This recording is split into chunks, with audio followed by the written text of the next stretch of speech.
Hello everyone, welcomes you all. This is Anil Yadav, BTech from NIT Patna, and in this lecture we are going to learn about pie chart. Pie chart और इसका दूसरा नाम क्या है, circle chart. तो इससे आपको UP triple S C में के जितने भी एग्जाम्स होंगे उसमें आपको एक क्वेश्चन मिलेगा और जिसमें आपको 4 to 5 क्वेश्चन होंगे. मीन्स एक पार्ट आप बोल सकते हैं, एक पार्ट ऐसा रहेगा मैथ्स के जो आपको 25 क्वेश्चन आएंगे उसमें से आपको एक क्वेश्चन इसका मिलेगा जिसमें कम से कम 4 to 5 क्वेश्चन रहते हैं. कितने रहते हैं? 4 to 5 क्वेश्चन. तो अगर आप, ये बहुत ज़्यादा आसान है, अगर आप इसको बहुत इजीली समझ लेंगे, सॉल्व कर लेंगे, तो आपको 4 to 5 क्वेश्चन ऐसे ही हल हो जाएंगे.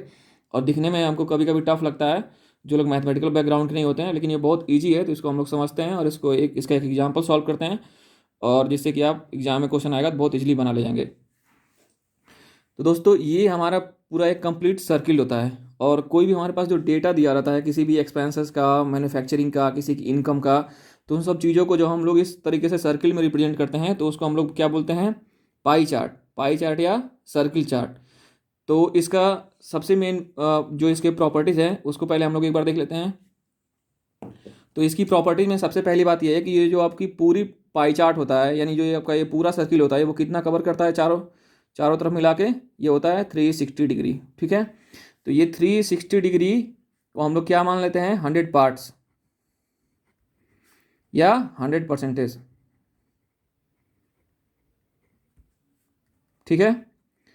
यानी कि इसको हम लोग कंप्लीट मानते हैं 360 डिग्री, और या फिर आप 100 पार्ट्स मान सकते हैं या 100% मान सकते हैं.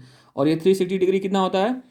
360 डिग्री इक्वल टू होता है रेडियन में 2 पाई के इक्वल होता है. पाई कितना होता है? पाई इक्वल टू होता है 180 डिग्री. ठीक है. तो ये हमारे पास कुछ कुछ बेसिक हो गई. अब इसमें एक दो चीज़ और आपको मैं बता देता हूँ ताकि जैसे समझने में आसानी हो जाए. सपोज ये हमारे पास सर्किल है.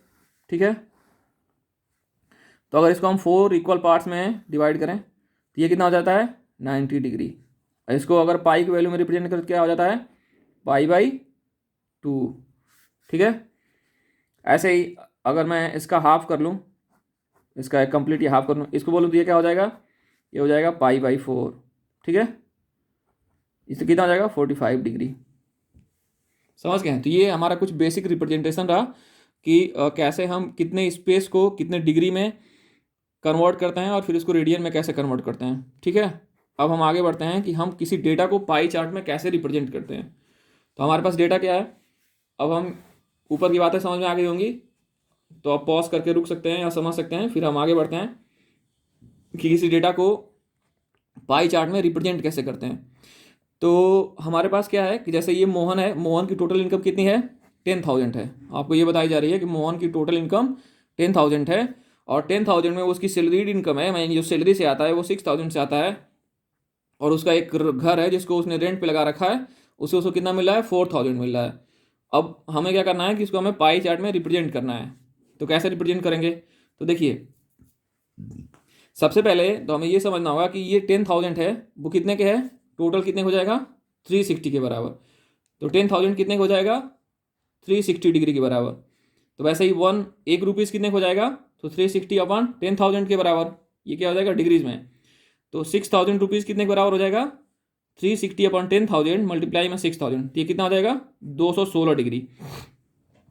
यानी कि अगर उसका total income 360 degree, total income कितना है? 360 डिग्री. अगर 10,000 है तो उसमें 216 डिग्री कितना है? उसका सैलरीड है. तो अगर हम बीच में एक मीडियम लाइन ड्रॉ करते हैं तो ये कितना हो जाता है? 180 डिग्री. तो इससे थोड़ा ऊपर जाएंगे तो ये क्या हो जाएगा? 36 डिग्री और जाएंगे तो क्या? तो ये 216 हो जाएगा. ठीक है. आपको ऐसा दिया रहेगा कि आप आराम से मेजर कर सकते हैं, उसमें कोई प्रॉब्लम नहीं होगी. ये बस आप एक रिप्रेजेंटेशन में समझा रहा हूँ कि किस तरीके से हम रिप्रेजेंट करते हैं. तो ये क्या हो जाएगा? उसका सैलरीड वाला. और 216 के बाद में 360 में से 216 घटाएंगे तो कितना बचेगा? 144. तो 144 कितना हो जाएगा? वो ये इसका रेंटल इनकम हो जाएगा. अगर आपको 144 में निकालना हो तब भी तो 4,000 का, तो ऐसे ही 4,000 का आप निकालिएगा. 4,000 का कितना डिग्री आएगा? 360/10,000 मल्टीप्लाई में 4,000. ठीक है. तो 0 0 सभी कैंसिल हो गए. तो 4×6 = 24, 4×3 = 12, 2 14, 144 डिग्री. तो ये क्या हो जाएगा इसका? तो इसको हम ऐसे रिप्रेजेंट करते हैं. इसको आप ऐसे एक कलर से अलग से कर देंगे.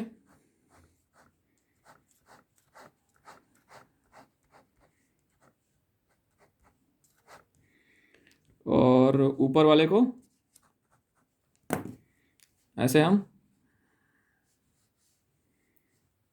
ब्लैक से कर देंगे, ठीक है। तो ये हमारा हो गया उसका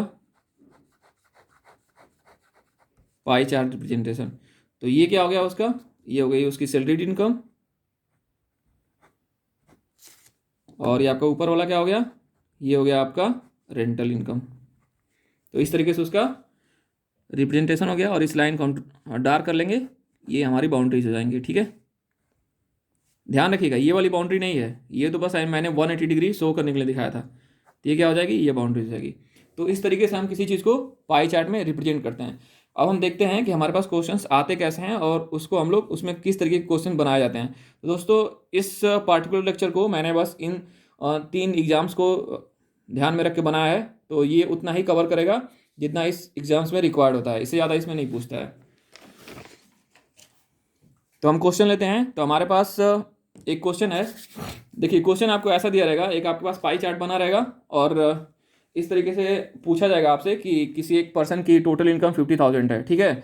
और कहा जाएगा कि उसने फूड पे 5% एक्सपेंड करता है, और रेंटल पे 10%, स्टडी पे 20%, मेडिकल पे 30%, क्लॉथिंग में 15% और सेविंग पे 20%। तो यहाँ तो 100 को मैंने ब्रेक कर दिया है ताकि आपको इजीली समझ में आ जाए।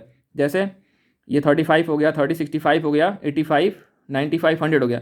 और आपको क्वेश्चन में ऐसा भी किया जा सकता है कि जैसे आपको ये दे दिया जाएगा कि फूड हो गया, रेंटल हो गया, स्टडी हो गया, मेडिकल हो गया, क्लॉथिंग हो गया, फिर बोला जाएगा जो बचा हुआ है वो सेविंग कर रहा है। तो आपको अपने से समझ लेना कि बचा हुआ 20% है, ठीक है। और उसके बाद में आपको ये पाई चार्ट दे दिया रहेगा और फिर आपसे कुछ क्वेश्चन पूछा जाएगा। तो देखिए सबसे पहले हम क्या करेंगे कि हमारा टोटल इनकम कितना है, 50,000 है। 50,000 है तो इसका 5% फूडिंग पे खर्चा हो रहा है, तो इसका हम 5% कैलकुलेट करेंगे तो कितना आ जाएगा, 250 रुपये। ऐसे ही 10% रेंटल पे खर्च हो रहा है तो ये कितना हो जाएगा, 5,000 रुपये। अब 20% क्या हो रहा है, स्टडी के ऊपर खर्चा हो रहा है तो ये कितना हो जाएगा, 10,000। आपका 30% जो है किसके ऊपर खर्चा हो रहा है, मेडिकल बिल है, तो ये कितना हो जाएगा, 15,000। ऐसे करके आपको कैलकुलेट करना है। तो मीन्स क्या है ना, आपको परसेंटेज कैलकुलेट करना है। ऐसे ही हम क्लॉथिंग के ऊपर कैलकुलेट करेंगे तो कितना आ जाएगा, क्लॉथिंग फिर 15% है तो 5,000 का 15% कितना आ जाएगा, 5,000 गुणे 15/100। यानी बस आपको परसेंटेज निकालना आना चाहिए, आप आराम से निकाल लेंगे, कोई दिक्कत नहीं होगी, ठीक है। सॉरी ये 50,000 है, 50,000 का 15% हमको निकालना होगा। तो 50,000 इंटू 15/100, 2 0 कट गया तो 15 × 5 = 75, यानी 7,500 रुपये। तो क्लॉथिंग पे कितना आ गया, 7,500 रुपये खर्चा हो रहा है। ऐसे ही हम सेविंग्स निकालेंगे तो कितना आ जाएगा, ये 20% है तो 20% कितने का, 50,000 का, 50,000 का 20/100।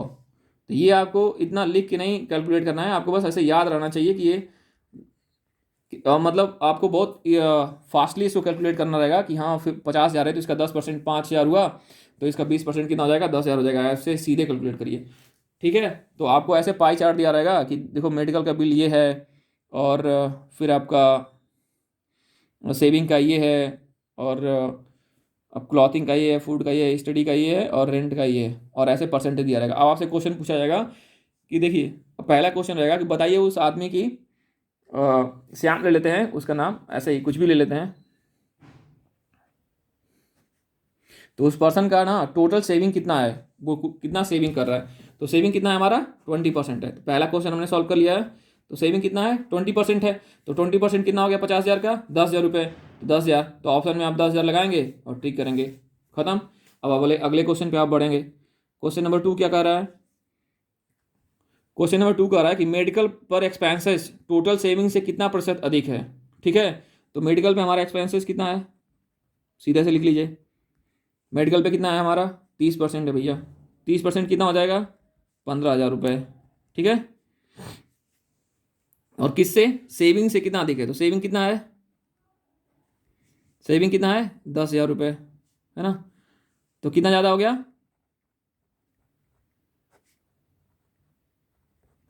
कितना ज़्यादा है, मेडिकल पे एक्सपेंसेस 5,000, है ना।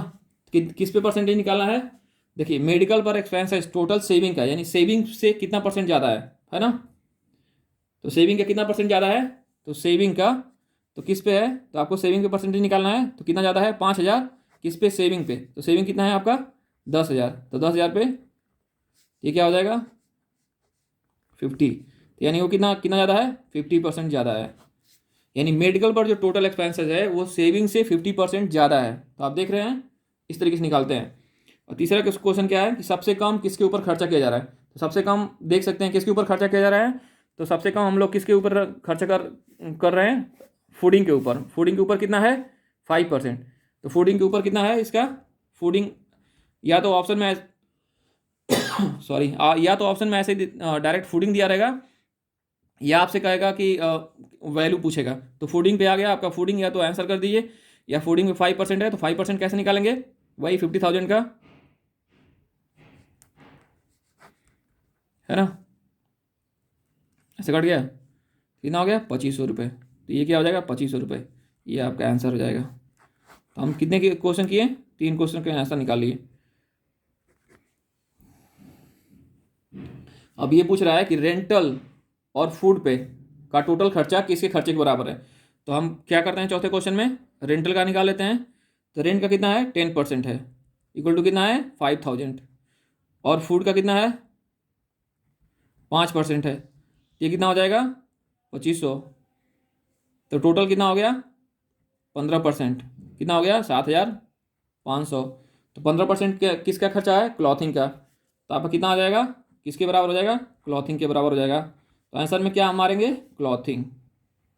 तो दोस्तों इस तरीके से पाई चार्ट के बेसिक क्वेश्चंस आते हैं और आपको बेसिक सॉल्व करना रहता है। बस आपको इसमें ये ध्यान रखना रहता है कि ये टोटल जो है, टोटल हम सर्किल का ये टोटल आपको 100% लेते हैं, और 100% लेकर के उसके हिसाब से उसको हम ब्रेक डाउन कर देते हैं, जितना परसेंटेज रिक्वायर्ड रहता है, जितने भी आपके पार्ट दिए रहते हैं। जैसे इसमें हमने कितने पार्ट में ब्रेक किया है, 1 2 3 4 5 6 में। तो ऐसे करके आप ब्रेक डाउन कर लेंगे और इस तरीके से क्वेश्चन को करके सॉल्व कर लेते हैं। ये बहुत आसान होता है, बस आपको परसेंटेज और ब्रेक डाउन आना चाहिए, आप आराम से सॉल्व कर लेंगे और 4 से 5 क्वेश्चन बना लेंगे, इससे ज़्यादा नहीं पूछता है।